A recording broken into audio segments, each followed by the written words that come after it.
Hello students, welcome to magnet brains. This is Anamika Singh. कैसे हैं आप सभी? आई होप आप सभी बहुत अच्छे होंगे और भाई इंतजार कर रहे होंगे कि मैम की जल्दी से सेकंड चैप्टर की वीडियो आए और मैम हमको इंट्रोडक्शन दे। सो यस, मैम लेकर आई हैं आज आपका जो सेकंड चैप्टर हमने स्टार्ट किया है, जिसका नाम है अम्ल, क्षारक एवं लवण। इसी का ही आज हम इंट्रोडक्शन वाला पार्ट डिस्कस करेंगे, यानी कि बेटा परिचय के बारे में जानेंगे। सो फटाफट से जल्दी से तैयार हो जाओ और सबसे पहले तो हम चैनल के बारे में जानते हैं, क्योंकि कई सारे बच्चे हमारे चैनल पर नए भी जुड़ते हैं। सो बेटा बहुत ध्यान से सुनिएगा, यदि आप क्लास 6 से लेकर 12th में किसी भी क्लास में है, so Magnet Brains Hindi medium channel पर आप अपने सब्जेक्ट की क्लासेस अटेंड कर सकते हैं। किसी भी क्लास को देखने के लिए आपको कोई कोर्स परचेस नहीं करना है और ना ही किसी तरीके की कोई पेमेंट करना है, क्योंकि मैग्नेट ब्रेन्स प्रोवाइड कराता है क्वालिटी एजुकेशन, वो भी बिल्कुल फ्री ऑफ कॉस्ट।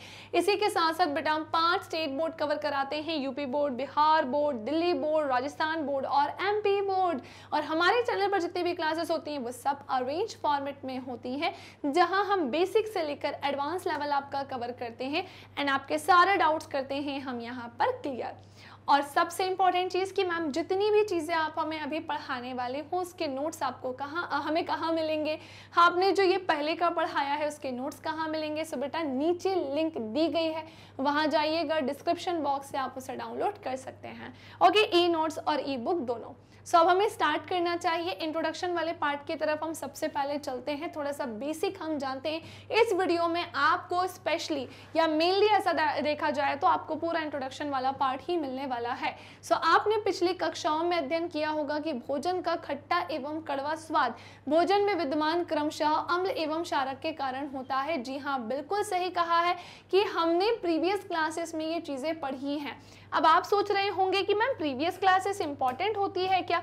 हमने तो ध्यान ही नहीं है ऐसा। बेटा बहुत इंपॉर्टेंट होती है। हमारा बेस स्ट्रॉन्ग करने के लिए हमारी प्रीवियस क्लासेस ज़रूरत से ज़्यादा इंपॉर्टेंट होती है। जैसे ध्यान से सुनना, हर एक चीज़ का बेस होता है ना। फॉर एग्जांपल अगर हम रोटी भी खा रहे हैं तो गेहूं से आटे का बनना, उसका अच्छे से सानना और फिर उससे रोटी का बनना और फिर वो हमारे सामने रखाना और पेट में जाना। मतलब समझ रहे हो, कच्चा आटा खा सकते हो, सूखा आटा खा सकते हो, नहीं खा सकते हो। तो जब हर चीज़ का बेस होता है, सो हमारी स्टडी का भी बेस होता है, जिसे स्ट्रॉन्ग होना बहुत इंपॉर्टेंट है।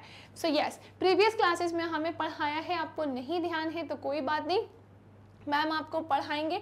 इसीलिए हमें चिल्लाया जाता था 6th में कि बेटा पढ़ लो, आगे काम आएगा। 6 हो गया, 7th हो गया, 8th हो गया, 9th हो गया, काफ़ी बेसिक क्लासेस ये होती हैं। यदि आपके परिवार, तो हमने जान लिया ना कि आपने पिछली कक्षाओं में अध्ययन किया होगा कि भोजन का खट्टा एवं कड़वा स्वाद बेसिकली हमें भोजन में विद्यमान क्रमशः अम्ल एवं क्षारक के कारण ही आता है।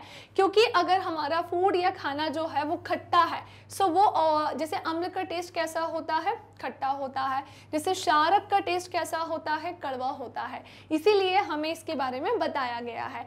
यदि आपके परिवार का कोई सदस्य अत्यधिक भोजन करने के कारण अम्लता से पीड़ित होता है तो आप कौन सा उपचार सुझाएंगे? नींबू पानी, सिरका या फिर बेकिंग सोडा का विलयन? सो मेरी बात ध्यान से सुने। कई बार ऐसा होता है ना कि हमारे कोई फैमिली मेंबर या हम भी ज़रूरत से ज़्यादा खा लेते हैं। हम कहीं मान लो डिनर करने गए हैं या घर पे कोई फंक्शन है या हमारे घर पे कोई फेस्टिवल है, तो हम इतने सारे पकवान देखकर, फूड की वैरायटीज़ देखकर अपने आप को रोक नहीं पाते हैं और बिल्कुल सारी चीज़ें आने दो, ये भी आने दो, मिठाई भी आने दो, गुलाब जामुन भी आने दो, ठंडा भी आने दो, गर्म भी आने दो, मिर्ची वाला भी आने दो, सब आने दो। लेकिन क्या आपने कभी सोचा है कि जा कहाँ रहा है भैया? हमारे पेट में जा रहा है। जब हमारे पेट में जा रहा है सो ऑब्वियस सी बात है कि केमिकल रिएक्शन करेगा, वो ब्लास्ट वाली नहीं। केमिकल रिएक्शन का मतलब यहाँ ब्लास्ट से नहीं है, अंदर हो रही गड़बड़ से है। हर कुछ खाओगे तो क्या, अच्छा हम जैसे सब्जी बनाते हैं, अगर हम सही तरीके से मसाले ना डालकर हम सारी ये चीज़ें डाल दें, भले ही थोड़ी थोड़ी या कुछ भी करके डालें, लेकिन हम सारे मसाले यूज़ कर देंगे तो वो सब्जी अच्छी बनेगी क्या? मसाले में भी हर सब्जी का फिक्स रहता है कि किसमें कितना मसाला है, किस तरीके का मसाला डालना है। हमने लिए कम से कम 50 तरीके के मसाले, एक ही सब्जी में डाल दिए, पसंद आएगा क्या खाना? नहीं आएगा। तो आप कैसे समझ सकते हो कि जब आप कुछ भी अपने पेट में पहुंचा दोगे या अत्यधिक मात्रा में पहुंचा दोगे तो आपके शरीर में, आपके पेट में अम्लता नहीं पहुंचेगी, हाँ, तो भाई ये समस्या आती है, व्यक्ति बीमार हो जाता है, तो ऐसी कंडीशन में क्या करना चाहिए? तो आप कौन सा उपचारों से सुझाएंगे? उसे नींबू पानी पिलाएंगे, सिरका पिलाएंगे, या फिर आप उसे बेकिंग सोडे का सॉल्यूशन देंगे? ऐसा होता है ना कई बार कि हमारा एसिडिटी की प्रॉब्लम हो जाती है, तो नींबू पानी पी लेते हैं, सोडा पी लेते हैं, ताकि जो व्यक्ति है वो कंट्रोल कर जाए। तो भैया अगर थोड़ी सी गड़बड़ हुई होगी तो वो फिर भी कंट्रोल कर जाएगा, और अगर अत्यधिक मात्रा में पेट में गड़बड़ कर बैठे होंगे तो हमें डॉक्टर की आवश्यकता पड़ जाती है। ठीक है, सो आप जानते हैं कि अम्ल एवं क्षारक एक दूसरे के प्रभाव को समाप्त करते हैं। जी हाँ, बिल्कुल, हम ये चीज अच्छे से जानते हैं। इसी के साथ साथ आप जानते हैं कि अम्लों का स्वाद खट्टा होता है। हाँ भाई, हमें पता है कि अम्ल जो है वो टेस्ट में खट्टे होते हैं, और ये नीले लिटमस पत्र को क्या कर देते हैं? लाल कर देते हैं। और इसी के साथ साथ जो क्षार होते हैं ये स्वाद में कैसे होते हैं? बिटर होते हैं, यानी कि कड़वे होते हैं। ये स्वाद में कैसे होते हैं? बिटर यानी कड़वे, एवं ये लाल लिटमस पत्र को क्या कर देते हैं? नीला कर देते हैं। समझ पाए कि नहीं समझ पाए? तो हमने जाना कि अम्ल जो है वो टेस्ट में सौर होते हैं, खट्टे, और क्षार जो है वो कैसे होते हैं? कड़वे। लिटमस क्या होता है मैम? सो बेटा ये एक प्राकृतिक सूचक होता है। ओके, लिटमस क्या होता है? सो ये एक प्राकृतिक सूचक होता है।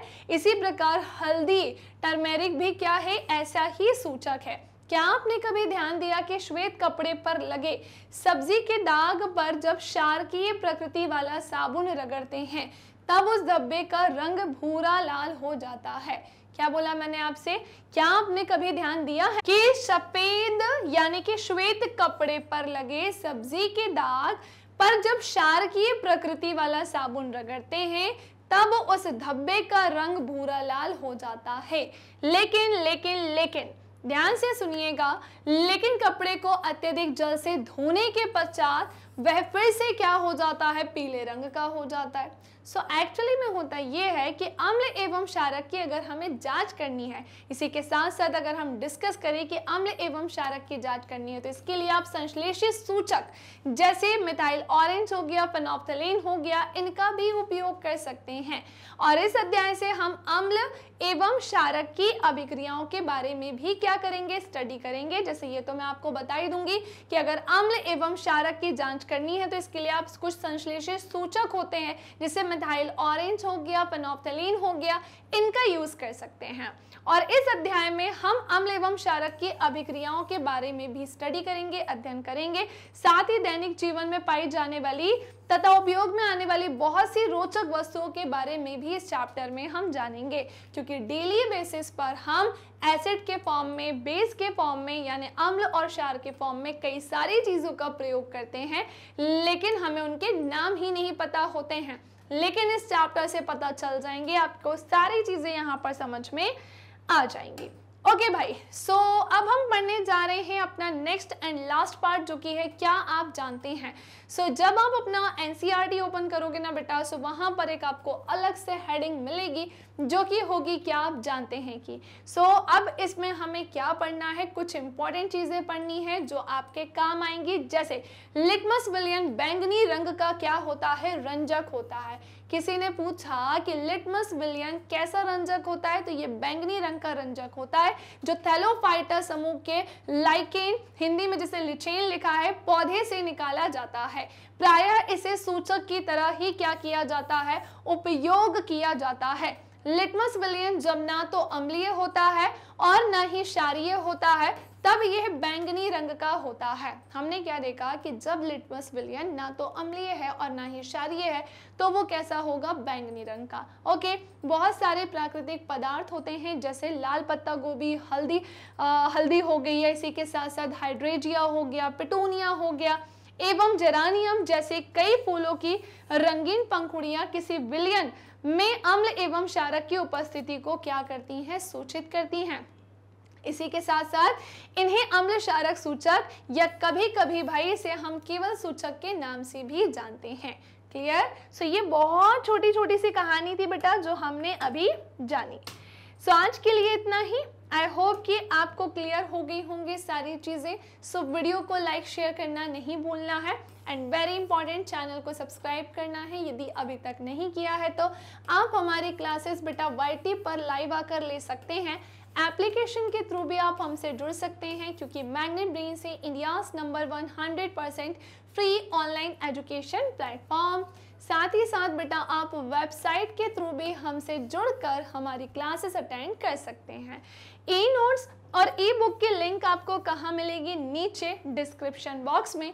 और इंग्लिश और हिंदी मीडियम की ये हैं हमारे टॉप कोर्सेज, जैसे CBSE board, Delhi board, Bihar board, UP board, MP board, Rajasthan board, Vedic maths crash course and very important spoken English. So आज के लिए इतना ही। मिलेंगे अब हम नेक्स्ट क्लास में नेक्स्ट वीडियो के साथ, जहां हम इसके आगे की कहानी को डिस्कस करेंगे। सो प्यारे प्यारे से कमेंट्स करना नहीं भूलिएगा। Thank you class.